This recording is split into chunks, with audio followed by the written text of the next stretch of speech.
Definitions of sociology. Sociology है क्या? Sociology देखो एक नई ब्रांच है, ये बहुत पुरानी नहीं है। 1839 में तो ये जो सोशियोलॉजी वर्ड है वो दिया था अगस्ट कॉम्टे ने। पहले ये से पढ़ते थे अलग अलग सब्जेक्ट में, फिर सोसाइटी इतनी टिपिकल हो गई, इतनी कॉम्प्लेक्स हो गई कि सोशियोलॉजी को एक अलग ब्रांच बनाया गया। तो सोशियोलॉजी की डेफिनेशंस दी गई हैं बहुत सारे सोशियोलॉजिस्ट ने। तो सोशियोलॉजी है क्या? सोशियोलॉजी दो वर्ड से मिलकर बना है, सोसाइटस मतलब सोसाइटी एंड लोगोस मतलब साइंस या study. Sociology is the scientific study of society.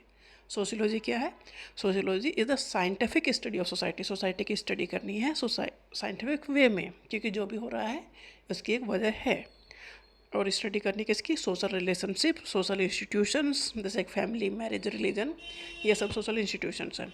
And patterns of social behaviour, social behaviour में कैसे चेंजेस आते हैं, इन सब की स्टडी सोशियोलॉजी में की जाती है डिटेल में। अगस्ट कॉम्टे को फादर ऑफ सोशियोलॉजी कहा जाता है। इन्होंने ही सोशियोलॉजी का टर्म दिया 1839 में। इन्होंने कहा, सोशियोलॉजी को डिफाइन किया, sociology is the science of society. Emile Durkheim काफ़ी इंपॉर्टेंट है sociologist. Sociology is the scientific study of social facts. Emile Durkheim के अकॉर्डिंग सोशियोलॉजी है क्या? Scientific study of social fact. जो भी सोसाइटी में फैक्ट है, देखो हर चीज़ एक फैक्ट्स है, तो इसकी स्टडी करनी है साइंटिफिक तरीके से। तो इस इमाइल दुर्कheim के according sociology is the scientific study of social facts. Social facts की स्टडी साइंटिफिक वे में करनी है, क्योंकि ये हर बार होगा ही होगा। तो अगस्ट कॉम्टे काफ़ी इंपॉर्टेंट है, इमाइल दुर्कheim भी काफ़ी इंपॉर्टेंट है। अगस्ट कॉम्टे के according sociology is the science of society, and Emile Durkheim के according sociology is the scientific study of social facts. Social facts काफ़ी इंपॉर्टेंट टॉपिक है इसमें। मैक्स वेबर ने सोशियोलॉजी को डिफाइन किया, sociology is the science that seeks to understand social actions इंटरप्रिटेटिवली।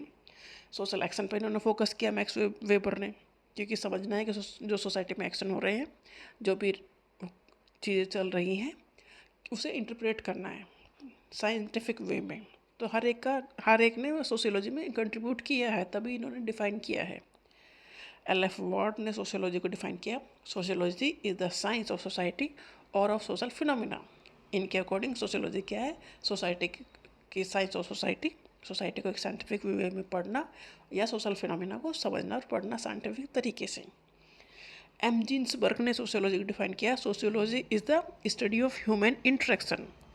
इसकी study करनी है ह्यूमन इंटरेक्शन की एंड इंटर रिलेशन की। इसमें देखो सोशियोलॉजी में स्टडी करनी है सोसाइटी की। सोसाइटी में किसकी स्टडी करनी है? डेफिनेटली इंसानों की। इंसान एक दूसरे से कैसे जुड़े हैं, कैसे इंटरेक्शन है, कैसे इंटर रिलेशन है, and their conditions and consequences, मतलब क्या क्या रिजल्ट आ सकते हैं, सोशल एक्शन जो भी होगा उसका क्या क्या रिजल्ट होगा। तो ये मतलब सोसाइटी में जो भी चीज़ें चल रही हैं, इन सब की स्टडी सोशियोलॉजी में साइंटिफिक वे से करनी है, क्योंकि ये फिनोमेना एक बार नहीं हो रही है, ये रिपीटेडली हो रही हैं। इसकी कोई ना कोई रीज़न है और उसके कंसिक्वेंसेज हैं, इसलिए सोशियोलॉजी को एक साइंस भी कहा गया।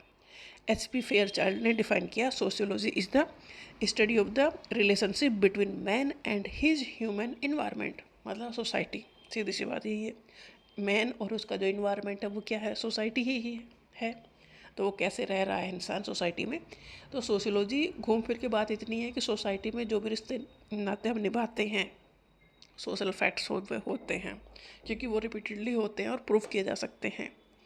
तो सोशियोलॉजी एक कॉमन चीज़ नहीं है, ये एक साइंस है, सोसाइटी की साइंस है। सोसाइटी में जो भी चेंजेस आ रहे हैं उसकी स्टडी करने के लिए, साइंटिफिक वे में स्टडी करने के लिए सोशियोलॉजी को अलग ब्रांच बनाया गया।